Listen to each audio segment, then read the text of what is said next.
guys, and welcome to Classic Rock and Country Music Facts and Trivia. Shifting gears today, we're in the country music, and the first lady of country music, Miss Loretta Lynn, and how she sang "You Ain't Woman Enough" at a show for the woman her friend's husband was cheating with. Country Music Hall of Famer, is very famously known for writing and signing about her real life and struggles she faces as a woman. And a popular subject in a lot of her biggest hits came from the inspiration and issues she shared with her husband, Doolittle Lynn. He played a large part in her success as an artist, especially in her early years, but was known to have a wandering eye. Loretta was pretty open about the fact that he was unfaithful during many years of their marriage, and one song in particular called "You Ain't Woman Enough to Take My Man" came as a direct result of his cheating. "You Ain't Woman Enough" was the title track to her 1966 album of the same name, and peaked at number 2 on the U.S. Billboard Hot Country Singles charts, ultimately becoming one of her signature songs. In a feature with 60 Minutes Uncut back in 2005, with Mike Wallace around the release of her 2004 Grammy-winning album with Jack White called Bandolier Rose, she told the story behind it. "I wrote 'You Ain't Woman Enough' because there was an old gal that didn't live too far from us.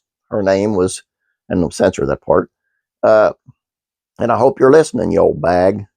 She was going with Doolittle. My little girl walked off the bus." First of all, I love the fact that Loretta was still name dropper and then looked directly into the camera and called her an old bag. I love her.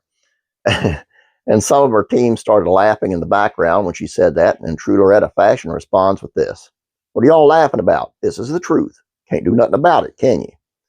A true queen.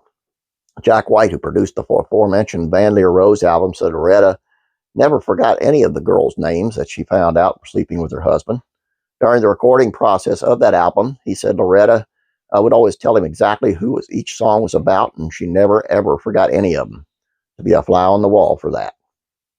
But Loretta said the final straw, understandably, in this particular case, came when one of her daughters got off the bus crying one afternoon, saying the bus driver had told her that her daddy was in love with someone else and they were going to get married.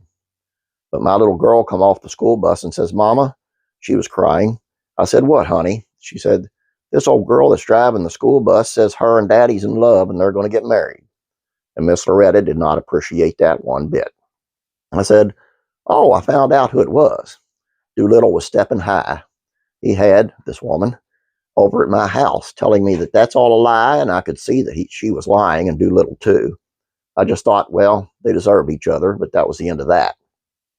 I have no doubt in my mind Loretta took best care of business and made sure that the woman never stepped foot in her house again.